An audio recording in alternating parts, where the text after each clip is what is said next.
and welcome. I'm Eric Gao, and here's what happened this week. Tensions between Taipei and Beijing have been high recently after a deadly incident in waters off Taiwan's Jinmen Islands last month, just a few kilometers from China's Xiamen. But underneath the headlines, Jinmen and Xiamen have long had a close relationship. Ed Moon reports on the Taiwanese and Chinese trying to make their lives across the strait.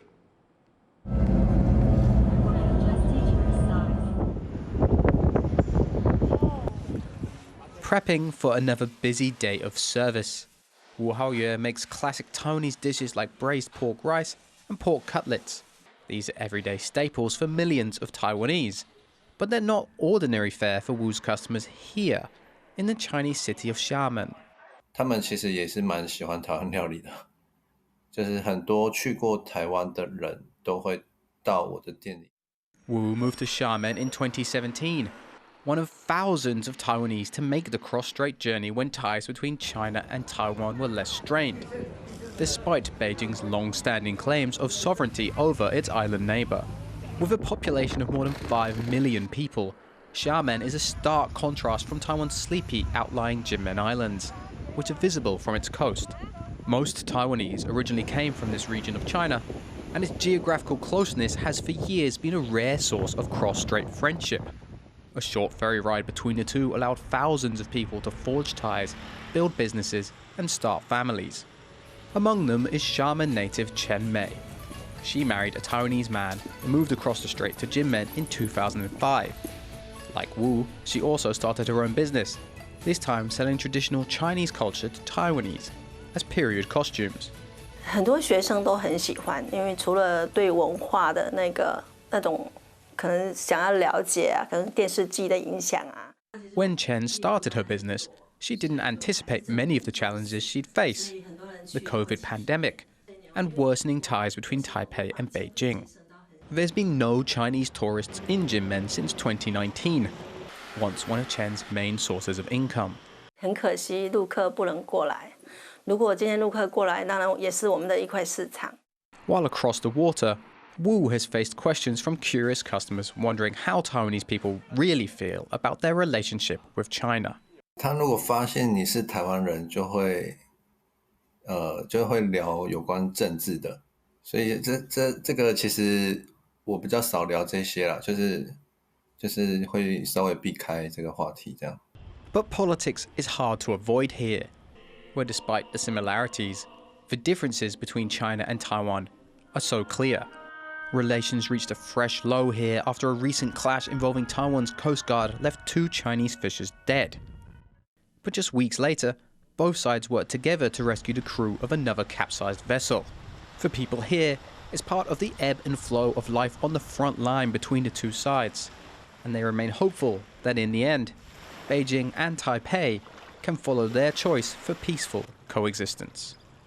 Karma Xu, Simonetta Ho, and Ed Moon in Jinmen for TaiwanPlus. Now, over on Taiwan's east coast, a community is building their own Austronesian-style sailing boats. As Rick Lau reports, it's reviving Taiwan's seafaring traditions and reconnecting the country with Pacific Island nations. Local business owner Isin Chen has taken to building wooden outriggers in his spare time. He lives along Taiwan's east coast, facing the Pacific. And, inspired by the historical journeys made across this ocean, he is crafting his vessels in a traditional style. He hopes to help revive a sailing culture in danger of dying out here. 就是你经过这样子，你身体去体验、去学习之后，你对于台湾的古代的一些历史、一些状况，没有写成文字的那个时代的状况，你会开始有一点点感觉，接近它。With no written records of how ancient Taiwanese sailed, Isin found a Polynesian boat design from Hawaii, a country 8,000 kilometers away across the Pacific, but linked to Taiwan through millennia of seafaring migration and trade. This part of the country is largely inhabited by indigenous Taiwanese, groups that have lived in harmony with the sea along this coastline for millennia. But those sailing traditions have been lost to time, as settlers from Europe, Japan and China came to Taiwan. Those settlers colonised these islands from the 1600s, oppressing and killing much of the indigenous community. They now make up just 3% of the population, and their languages and cultures are at risk of disappearing. Isin is not indigenous himself, but his project comes as communities here are increasingly reaching out to Pacific Islanders to exchange their knowledge about traditional customs, languages, and culture. 那现在是人家发现到，现在其实台湾跟太平洋岛屿是相关的，甚至有人说台湾是太平洋岛屿的发源地，所以开始慢慢的去重视自己的海洋的活动，因为他们知道说，原来有一群跟我们一样的人住在很外面的岛屿。Back in his workshop, Isin also likes to pass on to the local community what he's learned about traditional boat building and seafaring. One day, he hopes to turn this into a sailing school. 这种太平洋岛屿式的船我们台湾经常翻译为叫南岛的船，它有一种在台湾有一种特别的美感，然后有一种很特别的跟我们有一种 connection， 一种连结的感觉。On the edge of the vast Pacific Ocean, this coastline is battered by high winds, large waves, and strong currents. Many Taiwanese today consider the sea a dangerous boundary that should not be crossed. But people like Isin choose instead to harness these powerful forces of nature. For them, seafaring is a means of connection, uniting Taiwan with oceanic people thousands of nautical miles away, while anchoring it firmly in its roots. Leon Lien and Rick Lauert in Taidong County for TaiwanPlus. The Marshall Islands Embassy here in Taiwan is remembering the victims of American nuclear weapons testing in their country. As Wesley Lewis reports, it's bringing awareness of the dangers of nuclear weapons while strengthening ties between Taiwan and its Pacific ally.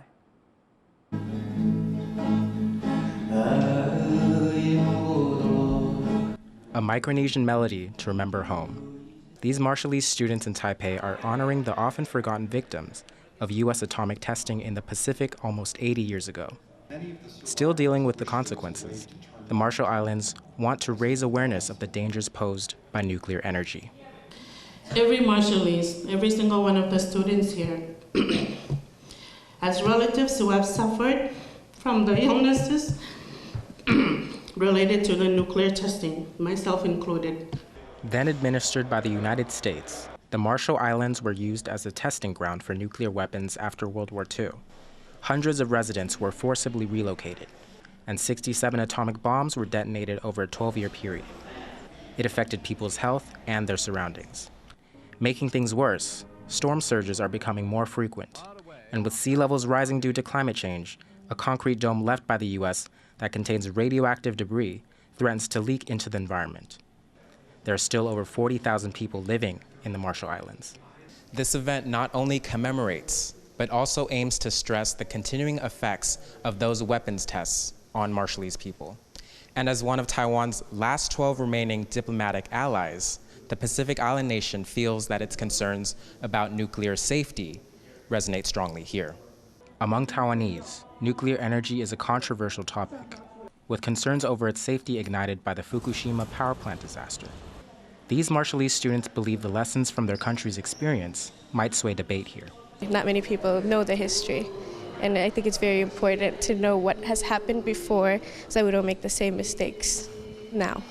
It's important for us to share this history, whether it would be with our community or communities abroad. Every year, no matter how far from home they might be, the people of the Marshalls mark how their islands were damaged by atomic testing. By continuing to tell their story, they hope to see an end to the world's nuclearization.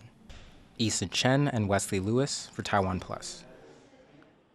New research shows that the risk of lung cancer is more closely linked to genetics than to smoking habits. Doctors from a Taipei hospital found that immediate family members of someone with lung cancer, like a parent, child, or sibling, they are at particularly high risk. Lung cancer is one of the most common cancers in Taiwan. Doctors are encouraging people to get regular lung screenings, as early detection improves chances of survival. Taiwan's low birth rate is hitting many schools financially as enrollments shrink. Private schools are hurting the most, with one in southern Taiwan turning to donations to keep its doors open. John Van Trieste has this story. 对孩子所有的权益，我们都会积极而且认真地做到。Principal Gao Zuoping has spent years making assurances like this to parents of her school students, and now to the donors she's counting on to keep the struggling school open. The question is how long she can keep delivering on this promise. Tongji High School has educated children in this part of Jiayi County in southern Taiwan for more than 60 years.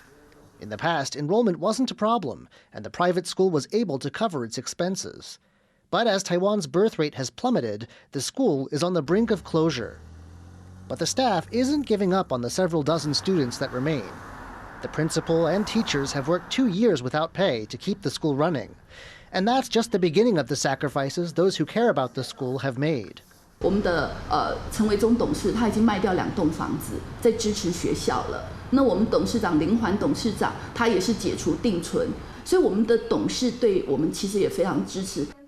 Even those staffers who haven't invested so much are staying for the students. 你辞职不要做了，你赶快回来。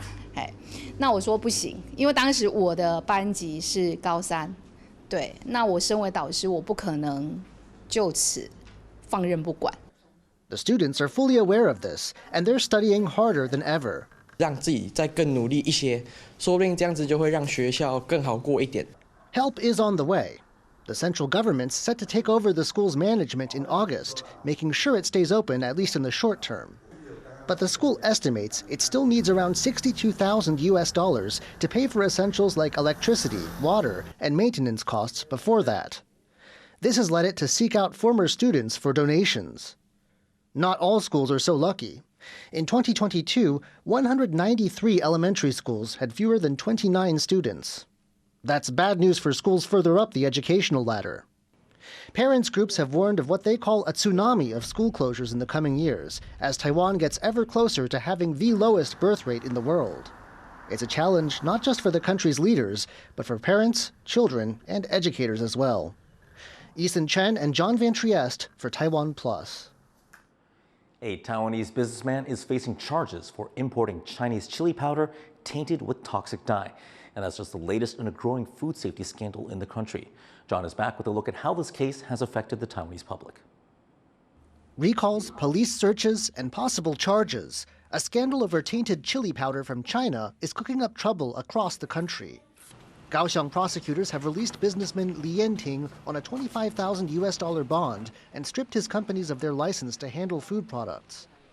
They say Li knowingly sold chili powder mixed with cancer-causing red dyes banned in Taiwan. But the scandal has stirred up far more than legal troubles. Public alarm reached the point where all chili pepper is suspect. 我有时候搞不好会把它丢掉了，然后我大概就觉得不会吃，尽量最近都不会吃，以后可能也不会吃吧。就是会用那个生辣椒切来炒菜啊，或是配料还 OK， 化学的或那些工业的我就不再用了。